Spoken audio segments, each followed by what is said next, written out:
Harry going to Hogsmeade is going to put him in danger. So this scene, Harry is relatively safe as Harry can be with Voldemort on the loose. And it just moves him slightly closer to danger because it's opening the door to Hogsmeade. Okay. And I love that you're going here because this is like literally what I was talking with a client the other day. And that idea, when the character doesn't know the main threat, how do you get the main threat in there? Well, that's why it's so important that the author knows. Right. Because then the author has opportunities to throw red herrings, to throw false breadcrumbs at them and turn them this way and that way, which creates setups for plot twists. Welcome to the Fiction Writing Made Easy podcast. My name is Savannah Gilbo, and I'm here to help you write a story that works. I want to prove to you that writing a novel doesn't have to be overwhelming. So each week, I'll bring you a brand new episode with simple, actionable, and step-by-step strategies that you can implement in your writing right away. So whether you're brand new to writing or more of a seasoned author looking to improve your craft, this podcast is for you. So pick up a pen and let's get started. In today's episode, we're diving deep into the first chapter of Harry Potter and the Prisoner of Azkaban. And once again, I'm joined by a very special guest, Abigail Perry, who is also a developmental editor, and she hosts an amazing podcast called Lit Match, where she helps writers find the best literary agent for their writing and publishing careers. I will link to her podcast in the show notes, as well as where you can find Abigail around the internet. Now, as you can probably imagine, I'm super excited to share this episode with you today because I'm a huge Harry Potter nerd. That's no secret. You know this by now, right? So I love Harry Potter, but I also think this is another great example of an opening chapter. And now we're in the third book in the series. So it's really fun to see how Rowling develops not only as an author, but how she develops the opening chapters from book to book. So in this episode, we're going to look at the first chapter of Harry Potter and the Prisoner of Azkaban, and we're going to analyze it both on the macro level and the micro level. So basically, why does the chapter work? And then how does the scene or the scenes within that chapter work? So that's a very quick overview of what we're going to dig into today. You're going to hear more explanation for everything once we get into the episode. So with that being said, let's go ahead and dive right into the conversation. And I've actually never looked at this one from an analytical standpoint yet, other than in our own private discussions for random scenes. So this will be a fun one to dissect together. And we'll give a little shout out to Renee Decker, who is writing the masterwork for Prisoner of Azkaban. And yeah, like Abigail said, we have not spent as much time with this one as we have Sorcerer's Stone or Chamber of Secrets. So I'm actually kind of excited to look at something a little more fresh. Before we get into it, we'd like to do a summary of the first chapter of Harry Potter and the Prisoner of Azkaban. So Savannah has written a great summary for us, and I'm going to let her take it away. Yeah, here we go. So in this scene/chapter, it's after midnight and Harry is working on his history of magic essay in the dark under the covers of his bed. The Dursleys are mad at him right now because Ron Weasley called him on the telephone and basically yelled at Vernon through the phone since Ron does not know how to use a telephone. And because of that, Harry thinks this must be why Hermione hasn't been in touch either. So he's had no word from his wizarding friends for 5 weeks. That being said, there are a few improvements over Harry's last summer in Chamber of Secrets. So number 1, he's allowed to let Hedwig fly around. And number 2, he got birthday presents. So if you'll remember in Chamber of Secrets, he had the worst birthday. And so 3 owls deliver gifts from Harry's friends. Ron sent him a newspaper clipping from the Daily Prophet that talks about the Weasleys' trip to Egypt and a pocket sneakoscope that can detect dark magic. Hermione sent him a broom cleaning kit and Hagrid sent him a book about monsters.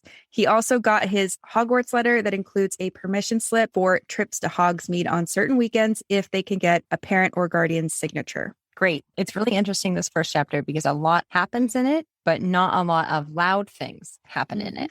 In the other first chapter episodes, what we have done first is we look at the big picture. We use 7 key questions to analyze first chapters to make sure that you're doing the things you need to do to hook readers that we look at. So 7 key questions that are taken from Paula Munier's great book, The Writer's Guide to Beginnings.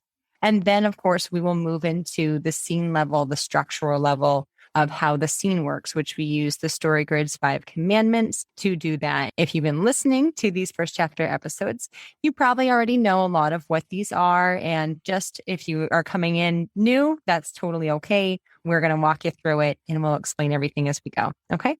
And let's move into the big picture first. So we like to look at the big picture first because that helps us get a grand idea of what this story is and expectations of what we should be looking at as we move into the story. There are 7 questions. They focus on genre, plot, point of view, character, setting, core emotion, and stakes.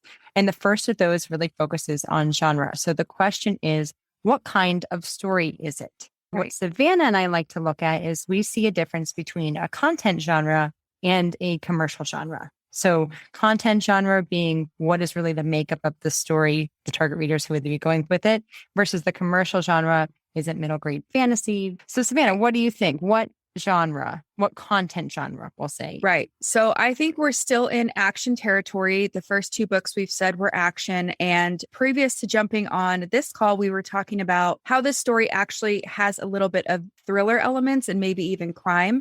We know there's a lot of crime subplots in the Harry Potter books. But the one main thing about thrillers that I see here is that there's the potential of a fate worse than death. And so in this book, we have the Dementors who can basically suck your soul out, right? So you could argue that is a fate worse than death for sure. There is a question, are we in thriller territory? But Abigail and I have kind of landed on, we're probably still in action. Mm-hmm.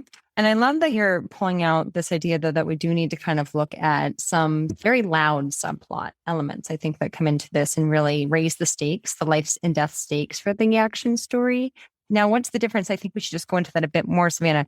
The fate worse than death. What is that extra factor that determines fate worse than death? And how could we be thinking about how this story starts and then how the story ends and why we would lean more towards action versus thriller? Yeah, that's a good question. And fate worse than death, I always think about The Walking Dead, how you could turn into a zombie. Like, to me, that is a fate worse than death because you are forever walking around the planet trying to feed on humans, right? You don't get that soul piece. So, and same with Harry Potter, like we said, the Dementors will suck out your soul. Mm-hmm. So, to me, that's a fate worse than death. Differences between action and thriller. Do you have any off the top of your head? I'm just going to think about it. It's interesting then to think about the climax of Prisoner of Azkaban and why this story in the series is extremely different than the others in the series, because I believe that this is the only climax that has no Voldemort. So it's one of those things where we actually are facing the Dementors. And the person most at stake is actually Sirius. So sorry, spoilers. If you haven't read this, read it, turn back now. Sirius is the one that the Dementors are seeking. But why the Dementors really become extremely dangerous is because they start to disobey.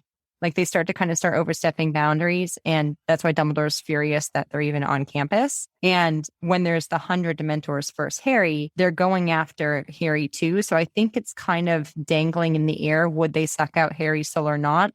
They've been instructed to suck out Sirius's soul. It's interesting because who you think is the villain actually becomes the main victim. Yeah. And I think that that's a really interesting plot twist. Remembering that in an action story, you have a really important convention in action is that you have the hero, villain, victim triangle, that dynamic. That's essential to the core story of an action story. And then do you remember, Savannah, is that in thriller as well? Do you need a hero, victim, villain? Yeah, there's a crime usually that kicks off the story with a villain. The one other difference I see too is that in an action story, there's usually an element of sacrifice. And I don't think that has to be present in a thriller. Like we can be brave and we can stand up to bad guys, but it doesn't always have to come with that element of sacrifice. I think that's a really good point. And then we always just want to say what's the secondary genre as well, because we are paying attention to the internal arc, the character arc for Harry Potter stories. The action story is interesting, but you only really care about if Harry dies or lives if you like Harry. So it's thinking along the lines of, in addition to what's going on with the action stakes, the life and death stakes, and in the story that's going to be revolved around that with the big picture, how can we also be looking at what his internal arc is, his character arc, and how is that going to be continually complicated and intensified as the story goes on? What do you think his internal arc is in the beginning? Well, I think we're still probably in worldview territory. And I think if I'm remembering, I'm going to pull from Renee's expertise here because she's the one that did a deep dive in this. I believe there was something in her analysis about learning how to trust his own resources, his own instincts, his own voice, and not 100% relying on the adults, because kind of like, look where that has got him in these last 2 books. So, that's tested in a lot of ways. It's tested through the relationship with Sirius. First of all, thinking he's a bad guy, learning that he's actually not a bad guy and things like that. So do you think that well, is introduced at all in this first chapter? Or do you think that comes in the later chapter? Well, I think we can say it kind of is because he has to get permission for the Hogsmeade trip, right? So in a way, it's kind of like he's reliant on the Dursleys to allow him to go. He's reliant on McGonagall to allow him to go. So yeah, I think it's like a little flavor, but it's not quite all the way there. What do you think? No, I think that's great. I love that you said it's a little flavor because I think that's often what we've seen in books 1, 2, 3. That's really what it's doing with the action story too. It's not throwing this giant threat at you right away. It's going to have a slow burn until eventually, like usually around a midpoint moment, it becomes a really big action story. Right. But in these earlier chapters, there's more of this subtle, we're going to hint at things. We're going to make them really interesting because we care about the characters, but it's not going to be as loud until really we get to Hogwarts. Yeah. And it's definitely not something you pick up on when you read it the first time. So it's really interesting. And we can go into question 2 now, which is about the plot. So what is this story really about if it's an action story? Yeah, it's about life or death, right? It's the idea, like, is Harry going to survive or not? So in any action story, that's kind of the reigning question. It's about survival. We've talked about this before, but I like to look at 3 whiff of death stakes. That comes from James Scott Bell and basically talks about physical death, professional death, and psychological death. I've found usually it's a masterwork type of story. There's a combination of the 3, but there's always one that takes precedence. So, and then if it's an action story, that will be physical death. And you'll notice in all of the core scenes, life is on the line. Okay. Right. Then I also, just for fun, like to throw it out there. I look at usually the internal stories. So if it be worldview, those would be psychological stakes, right? So the idea of if it's something like this, probably what Savannah just said, if it's about relying on adults, will Harry learn to be able to stand on his own, or will he always need the help of an adult? Something like that. And kind of see how his life starts to depend on that internal arc. Then I usually throw out just for fun, like a subplot question. That's what I would kind of look at for that idea. And this is interesting because like you just said, it reminded me of his age. So he's 13 in this book. He turns 13 in this chapter. And that's kind of like 8th grade, going off to high school age. So it's kind of where we do take that step away from being super reliant on our parents. And we want a little more independence. So that's interesting to think about. The other thing I would say about plot is like, this is going to be a story about Harry and Sirius Black and the truth about who they are and what their relationship is like. Yes. Sirius Black is not mentioned in this chapter, but he is mentioned in chapter 2 via a news report. And Vernon gets all upset about the details of the news report. But we do see Scabbers in this chapter via the article that Ron sends him. And we do introduce the Hogsmeade visits, which are where a lot of these important plot moments take place. The other thing to kind of note about genre and plot is that Rowling does recap Harry's history with Voldemort. We're not in the dark about what the story is going to be about plot-wise or genre-wise. It's all here. Even though, like Abigail said, it's a little bit more quiet. We're in his bedroom after midnight. Nothing exciting is happening. And again, I think why you can get away with that in a first chapter for this book is because it's part of a mega hit series. Right. Very unlikely you're reading book 3 if you haven't read book 1 and 2. So it's kind of a quick, if you imagine it like a recap, if you're watching a TV series, what happened last season. Yeah. But she does it in this way where it's not, we're going to info dump. She does it through context. Well, I have a note about that she does a great job with this because it's the backstory or the exposition she includes is always prompted by something in the story present.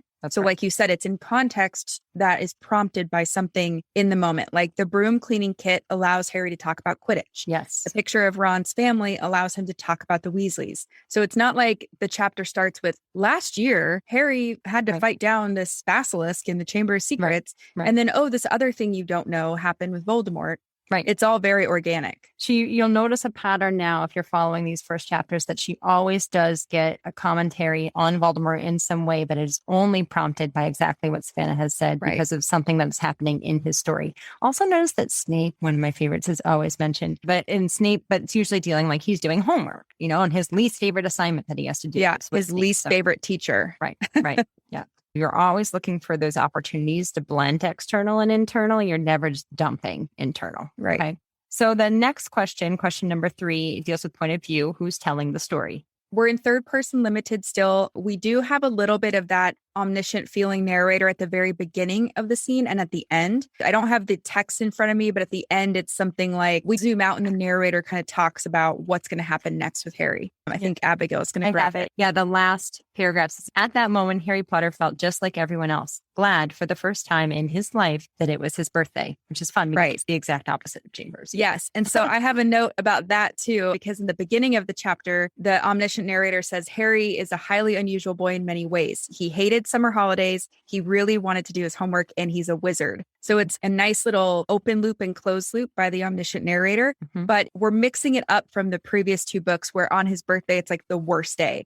And he feels neglected and he feels sad about everything. Here, he has a good birthday, and also Rowling has upped the stakes with the Hogsmeade visit. So it's the same, but different.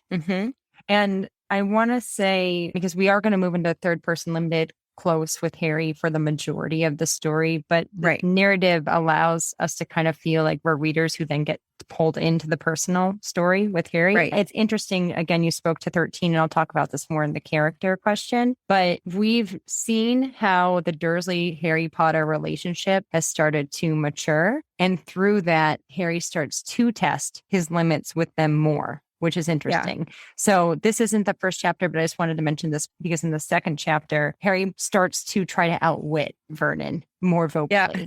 And he bribes him. He bribes him, and it's bold. Harry is always seen as a courageous character. It's, he's in Gryffindor. Of course, he's courageous. It's one of those things that you're seeing them start to stand his ground a little bit more.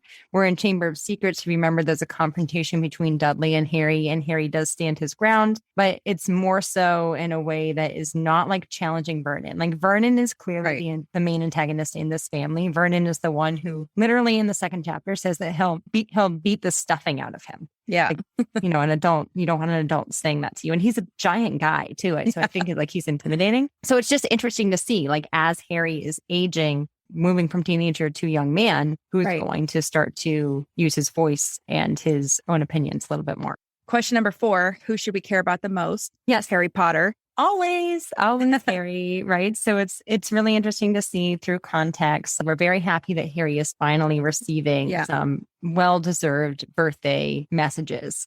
Getting his first birthday card ever, like very exciting. I really like to pull in the factor again. We know that Harry is bold and courageous. We know that he's sympathetic because the Dursleys mistreat him, among many other things. Like Harry is an orphan. Harry is always doing the right thing by the victim. He's always like trying to work for others who are people that we would root for and care about.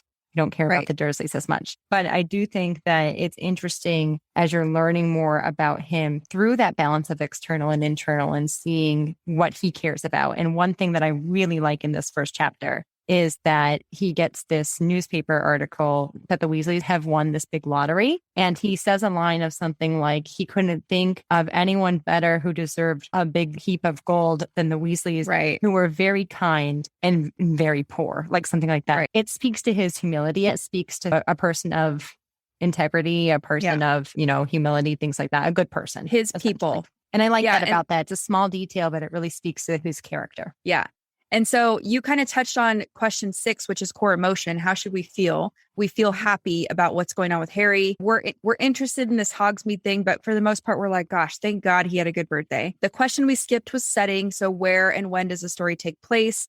We're in Harry's bedroom in Privet Drive. It's his 13th birthday. And the last one is about the stakes. So why should we care about what happens next? Or like, what do you care about? And this is what is going to be a great question to move us into the 5 commandments, because it is a soft chapter, right? So there's not a ton. Really, chapter 2 is where we're going to see more of an exciting event happen.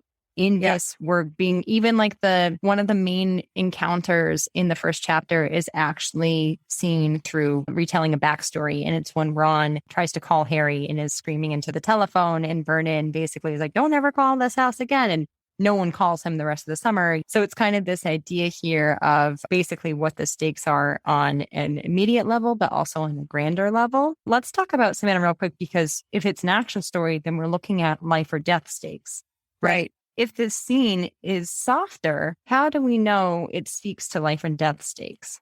Okay, so I have 2 answers to this, or a question and an answer. So I think we should explain what we mean by softer.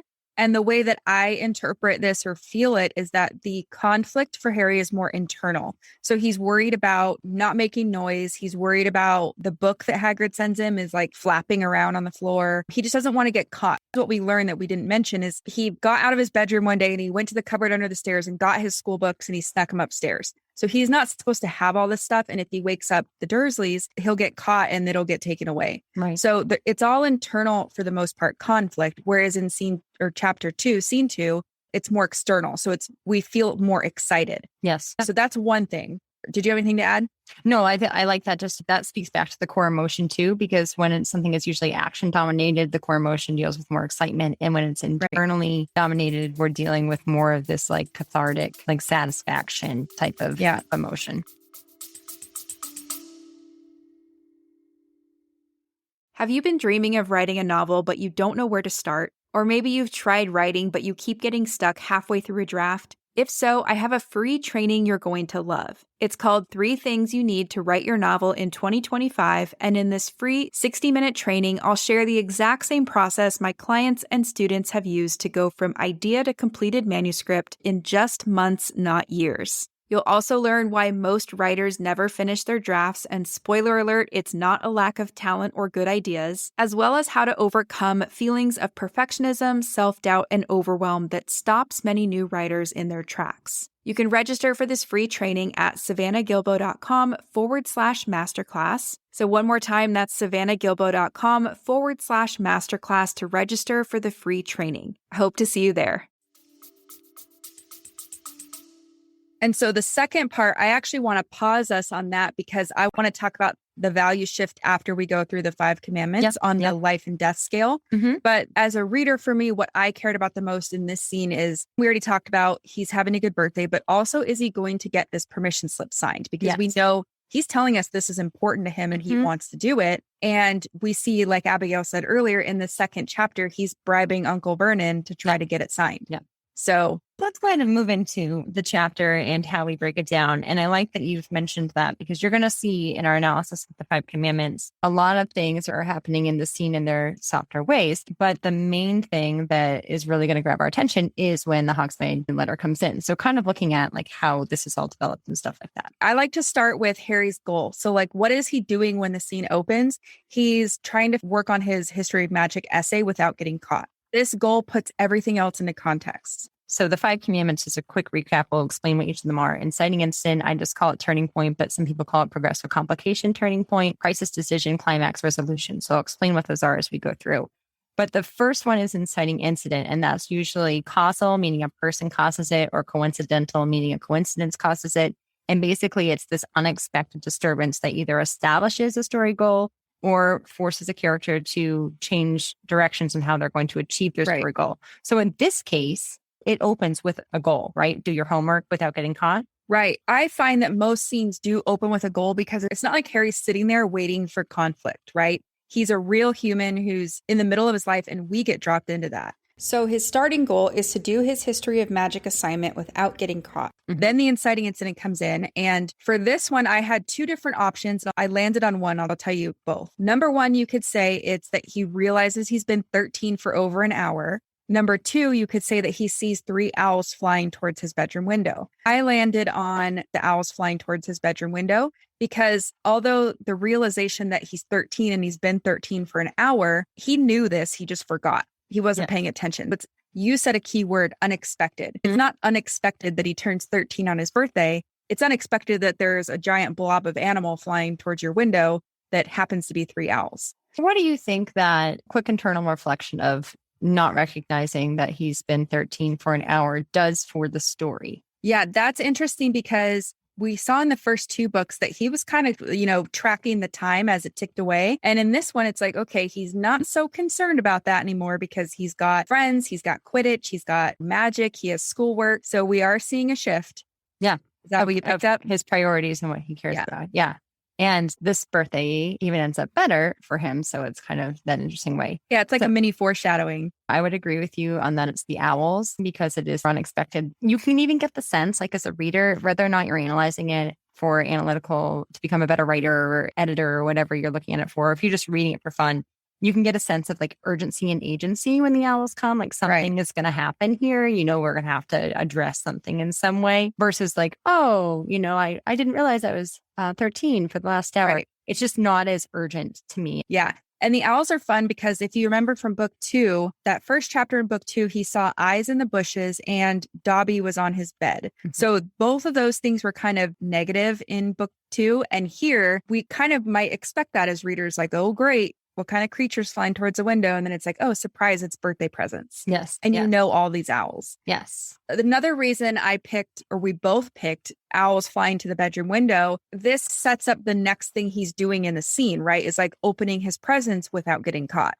So he's pushing aside his schoolwork and shifting that goal slightly to read his mail, basically. And that's the key there, right? Because he started to shift in some sense. In the last episode, we talked about the difference between beats and scenes are a change in value and beats are a change in tactic. We haven't reached, of course, a value shift yet, but this moment, it's the owls, causal event is going to start to move some sort of value that we can change, which we'll talk about in a little bit. And if we don't like the word tactic, because I know some people don't like saying, what does a change in tactic mean? Change in behavior. Sure. Yeah. Even better.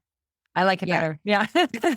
So that's the inciting incident. And then in my head, all the presents that he opens act as complications, even though they're great things. This is another fun thing I wanted to point out because a lot of writers are like, but how can I always have bad complications? Isn't that boring or isn't that melodramatic? If the goal is to not get caught and he's opening all these presents in an excited way, they become complications, even though they're good. Right. So just something fun. They get in the way of his scene goal because he doesn't want to get caught. And I like to just, piggyback off that a bit because I use the word consequences when we talk about crisis decisions. We'll talk about that in a second.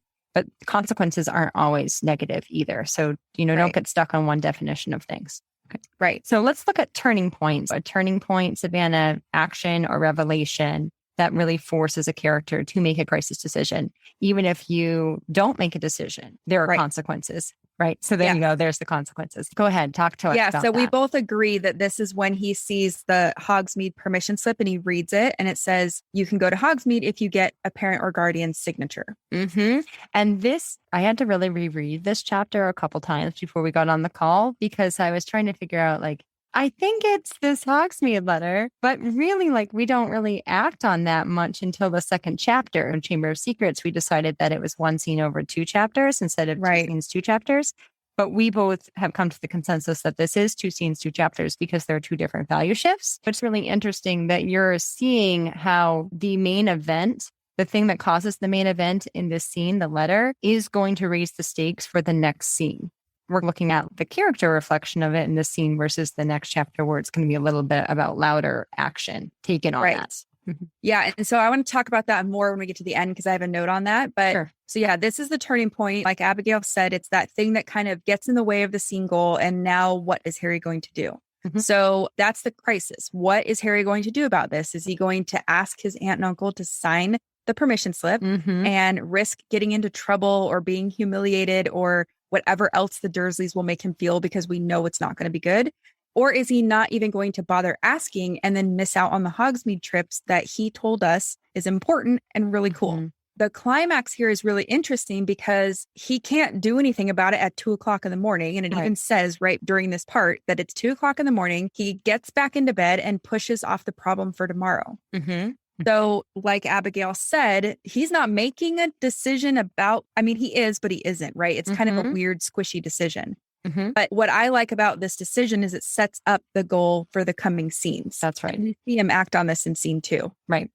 Look at that a little bit closer, kind of looking back at that idea of how a crisis question, the result, the climax, acting on a crisis decision is what causes consequences. You can see here, what do you think the consequences would be? If his decision is, I'll deal with this tomorrow, which is kind of interesting because it's like Vernon's decision in the first book. I'll deal with this tomorrow.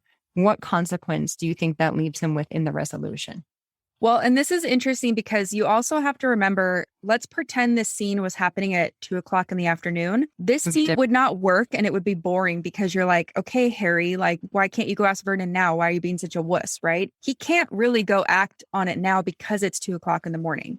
when you're thinking about writing your own stories, if you have, because I see a lot of writers who are like, they have weak crisis moments like this. If it was 2 PM and he just is like, I don't want to deal with it. That's not interesting. So the way that Rowling made it interesting was this happens in the middle of the night when he's trying to be quiet and do his homework. That's one thing to note. Your question was, what are the consequences? Is that he has to deal with it tomorrow. He's anxious about it. And he's going to be anxious about it all night. And then in the next chapter, we learn that Aunt Marge is coming to visit. So it's like his goal on some level is to deal with it tomorrow. And then here comes Aunt Marge. Yeah. So, and to now look at the 5 commandments of Rowling, because we started with goal and we want to see how have we moved in a value shift in a way to accomplish this goal or to not accomplish this goal. So just to recap, you said that the main goal that we started with started before the inciting incident. And it was really to do homework quietly without getting caught because he smuggled these books under Vernon's nose. What value has changed now from the inciting incident to the resolution of the scene?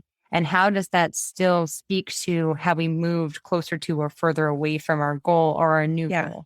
This is going to be my favorite part of this whole conversation, but let me just quickly read you what I put for the resolution. So in the text, it actually says that he feels just like everyone else, glad for the first time in his life that it was his birthday. So that's kind of the vibe at the end of the scene, right? Normally, we look at things through 3 different levels too. So we could talk about the 3 value shifts. From the reader's perspective, we're kind of feeling the happiness that Harry feels, right? He got his Hogwarts letter, he got presents, we're feeling the momentum that the story has started. From Harry's perspective, it was kind of just another birthday, wasn't expecting much because why would he after the last 2 years? And then he gets presents. So he's kind of feeling the same sense that the reader is, but also that little bit of dread because now I have to go ask Vernon to sign my permission slip. So those are kind of like the 2 things that readers would see and that Harry's feeling because he does not know the danger that's coming up. But if we were Rowling, we would know Harry going to Hogsmeade is going to put him in danger. So this scene, Harry is relatively safe as Harry can be with Voldemort on the loose. And it just moves him slightly closer to danger because it's opening the door to Hogsmeade. Okay. And I love that you're going here because this is like literally what I was talking with a client the other day. And that idea, when the character doesn't know the main threat, how do you get the main threat in there? Well, that's why it's so important that the author knows. Right. Because then the author has opportunities to throw red herrings, to throw false breadcrumbs at them and turn them this way and that way, which creates setups for plot twists. You're just giving yourself opportunities to create plot twists. I'm a huge advocate for really know your outline. You need to know the end of your story before you write. I know that there are pantsers out there. I know that works for some people, but the majority of us really need to know where we're going, and your genre. Yeah, in your genre, right? Yeah. Because that's going to give you the opportunities to create those big moments that are going to speak to your target audience and your target readers and what they're going to enjoy. So thinking about that with Rowling, right? Thinking about like she knows that Hogsmeade is going to be a big danger. It's interesting that she throws even that letter out before we hear about Sirius in the background in the news, right? In the second chapter. Yeah. And it's the other thing I wanted to add on to what you said a minute ago is that knowing your genre and knowing your outline is going to help you not write scenes that go nowhere or that don't. Because this could have very easily been a scene at breakfast where it's like introducing Harry and writers are always like, but this is just introducing his normal world. That's all they need to do. And it's like, yeah, but look how Rowling did it and included that doorway into the main plot. One of the things that I'm continually mesmerized with J.K. Rowling and her writing and her ability to storytell in general is that no sentence is wasted. Like it blows my mind. Every time that I read Harry Potter, oh my gosh, literally no sentence is wasted. Everything is valued in some way to a greater picture story. And I guess that's why you can consider her a master plotter, right? So like and then it's curious to think about like, do you need to know the whole series before you write each book in the series, or can you just focus on the story if you know the end of the series? Well, and so I work with a lot of fantasy sci-fi writers who are doing series, and I know that Rowling was a big planner. And I remember reading something where she said she knew the ending. And for me, with the writers I work with, I'm like, as long as we know who the main antagonist is. So in this case, it's Voldemort. And usually with the writers I work with, we talk about what's his or whoever your antagonist is, what's their overarching goal for the series? How are they going to take the steps to get there? And then kind of we layer in the protagonist to that. So usually it's not like we know how every book is going to go and we don't have outlines for everything, although you can make that. But we need to know who the main antagonist is, what they're doing and why. And then what are they going to do to actively achieve that goal over the And- series. And usually that goal has to directly conflict with the protagonist's goal. So like that's why like they kind of become shadows and lights, like they're kind of replicas of each other in opposite ways. It's interesting to think about this first chapter too, and the idea of Hogsmeade being this central setting. It's going to be in a crucial setting for this story. It's also interesting to think about how now going back to the dynamics and the stakes and where they are at the beginning of the story, moving into that idea of anxiety in the second chapter, Harry is probably feeling through the night because he realistically knows that asking Vernon for permission will end in a no. Yeah. Like there's no way. Vernon wants nothing to do with anything magical. He sees it as a disgrace. So he can't ask him, but he has to ask him. So now what the second chapter really becomes interesting about is he has to find a way to give a leg up on Vernon to create a bribe in some way. I think this is one of my favorite examples of how a scene that seems so average and so like catching readers up on what's happened in the last two books does play on those global stakes. And the details that are in there are interesting too. You know, I think this also what Rowling really did that was smart. If you are writing a series with multiple books, she always turns the head. She makes you create assumptions and expectations because of previous books. So, you know, book 1 and book 2, we're expecting a climax with Voldemort. But in this book, we have a climax that involves the Dementors and Sirius Black. Right. I think it's brilliant that she throws Scabbers in a photo in the first chapter. Right. And that is, I have a note on that. Yeah, go ahead. Yeah. So I took a note that it's funny that Ron in his letter to Harry says that Bill, his brother, says the sneakoscope that he sent Harry doesn't work properly because it kept lighting up during dinner. And then Ron tells Harry, well, it's probably because Fred and George were there. And so as readers, we believe this because why wouldn't we? It's plausible. I have two things to say about this. So one, I see a lot of writers who they'll write something like this and then they go, and that's weird. It's like, hey, there's something weird happening here. But Rowling is so good at this because she says, hey, something's here. I'm going to tell you why. Here's a believable reason. But then really, here's your first clue that Scabbers is actually Peter Pettigrew, the wizard who betrayed Harry's parents to Voldemort. And just to put on another layer onto why Rowling's really good at this is sometimes she tells the truth and sometimes she does not. So, so that's it's fun. It will always keep you guessing because we've seen her do both. Really start spinning with, but is it going to turn or is it not going to turn? Because remember in Chamber of Secrets, how if you actually read past the first chapter, they assume that it's the Malfoys that Dobby belongs to from the beginning, but they think it's a prank. So it's really interesting because what she does is she's like, hey, here's a probable solution as to where Dobby comes from, but it's probably Draco. And it's really Lucius, like really Lucius is antagonistic. We're looking at something to pull us close into detail. Pay attention because the ending will be surprising but inevitable. We can really good at misdirection. And the other thing I just remembered, because you were talking about how Hogsmeade becomes the main setting. Think about how constricted we were in Chamber of Secrets. Yes. The monster was in the bottom of Hogwarts. So we were really in Hogwarts. It was very Hogwarts focused. So it's kind of fun that we're adding in this new element. The other thing I wanted to say, because we know this is middle grade, kind of getting into that young adult section, right? Yes. Yeah. We should talk about that. Mm-hmm. So I thought there was some fun humor bits. Vernon's always a source of humor and how Harry talks about him. But also like the topic of Harry's essay is witch burning in the 14th century was completely pointless. Discuss. So it's like just these little things that highlight the humor for the middle grade reader, even if they're like not totally getting it, you know. And I love how, it was really funny because I read it and then I did the audiobook version on a walk earlier today too. And the actor who does the readings in the audiobooks is fantastic. But it was so funny because that line came up and immediately caught my attention because of course we do know in real life there was witch burning. Yeah. It's this idea of like, it actually had me thinking, like maybe there are witches out there. We don't know. Well, like and wizards. Part of the text says that like witches actually thought it was funny because they cast a spell that made the fire tickle them. Right. So like, there's playing with them. How to make a really tragic thing in history be kind of fun and not so gruesome for young readers. Right. I think that was kind of cool. There was one wanted to get caught intentionally because she liked it. Sensation. Yeah.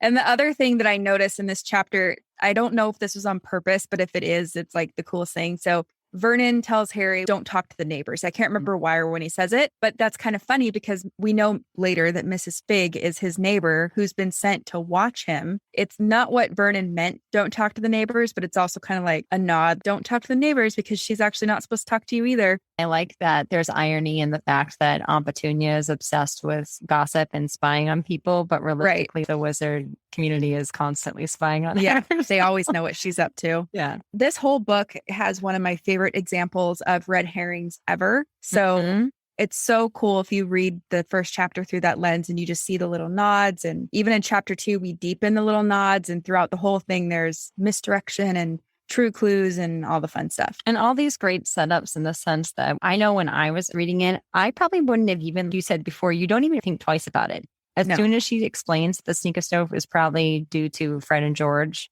who do pranks all the time, you don't even think about it. But it's funny. Right. But when it comes out that it actually had purpose, that's why it's the surprising but inevitable ending, because it's been purposely planted in the story. Yeah. And speaking of that, I remember the first time I read this. So I was literally the same age as Harry every time I was reading a new book. And I remember the way she set up Percy and how there was like that vibe about Percy. I was like, wow, it's a sneakoscope going off because Percy's the bad wizard. Or if we don't believe it's Fred, we're not going to be thinking of Ron's rat. You know, we're going to be looking at people.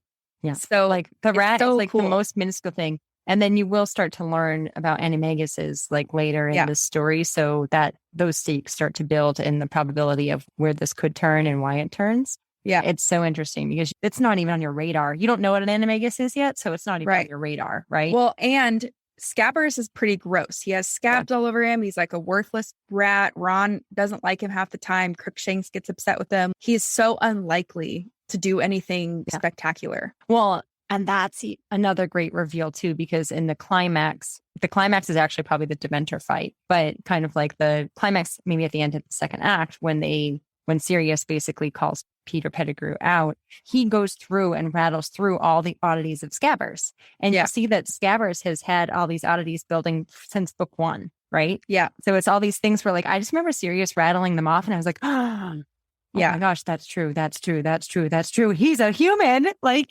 so it's kind of one of these big builds that has been really masterfully executed through the story. Yeah. It's pretty much a joy to read, no matter how many times you've read it. Yeah.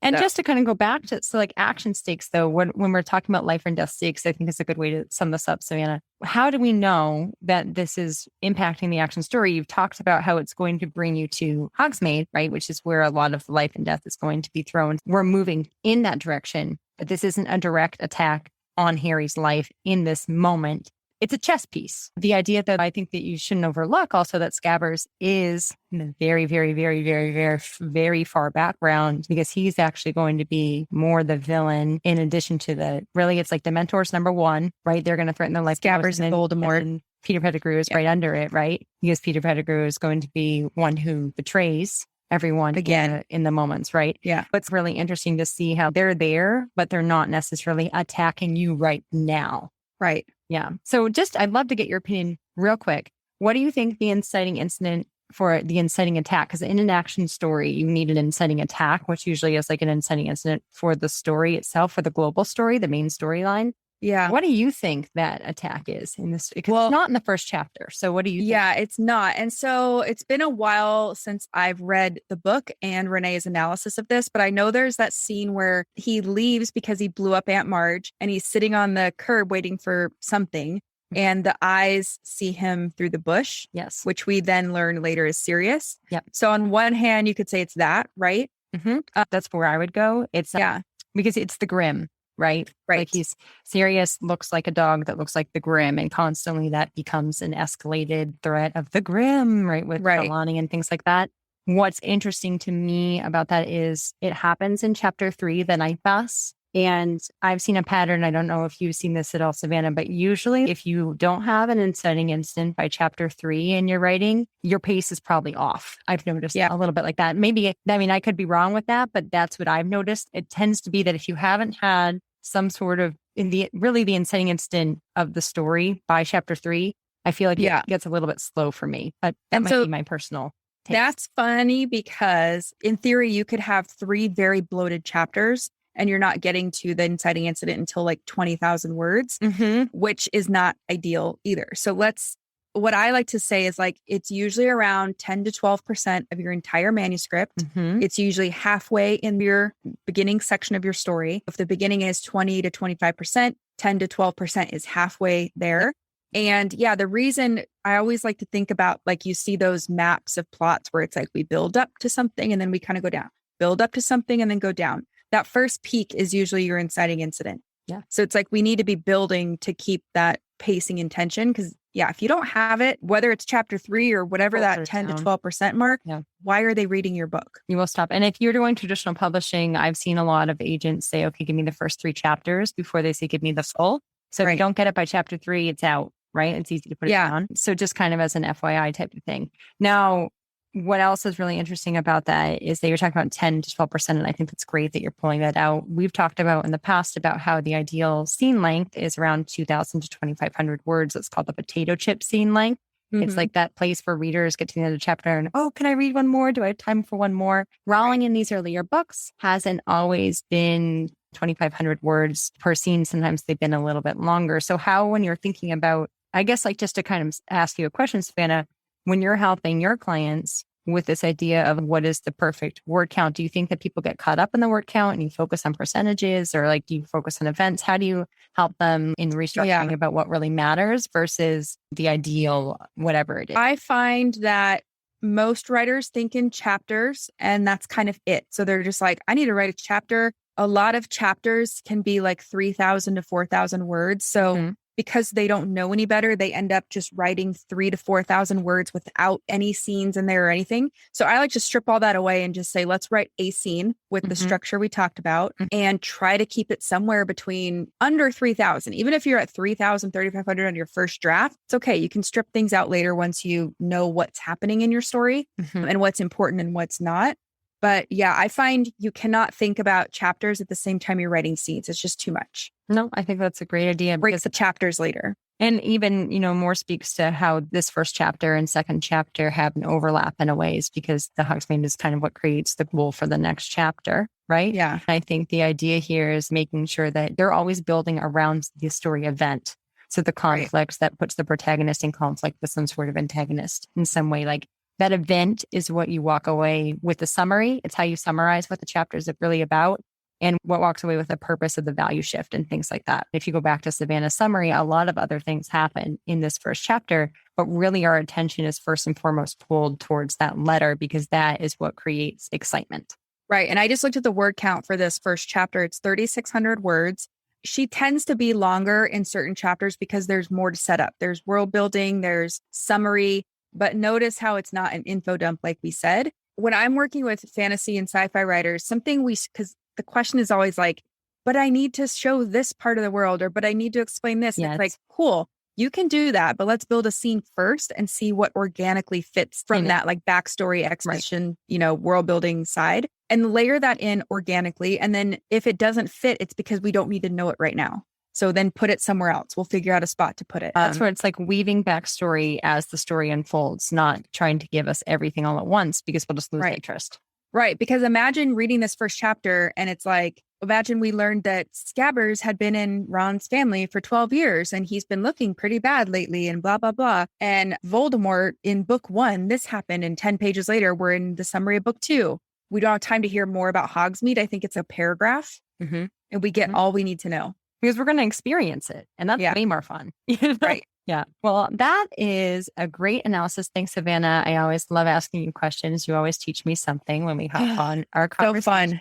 It's great. So fun. So great to have you in my corner and for everyone to be able to listen to you. It's just wonderful, wonderful. That's the overall analysis of this first chapter for Harry Potter and the Prisoner of Azkaban. We'll move on to Harry Potter and the Goblet of Fire, book 4, in a future episode. So stay tuned for that. But until then, can't wait to talk to you. And I thank everyone for listening to us and going through this journey with us. Yeah. Thanks for listening along. And we challenge you now to go look at this chapter and see what you would pull out and just see if you can feel these 5 commandments. Have fun. And we will see you guys next time. So that's it for today's show. As always, I want to thank you so much for tuning in and showing your support. If you want to check out any of the links I mentioned in this episode, you can find them over at savannahgilbo.com/podcast. And if you haven't done so already, make sure you subscribe to the show because there's going to be another brand new episode coming out next week. If you're an Apple user, I'd really appreciate it if you took a few seconds to leave a quick rating and review. Your ratings and reviews tell iTunes that this is a podcast that's worth listening to. And in turn, that helps this show get in front of more fiction writers just like you. So that's it for today's show. I'll be back next week with a brand new episode. Until then, happy writing.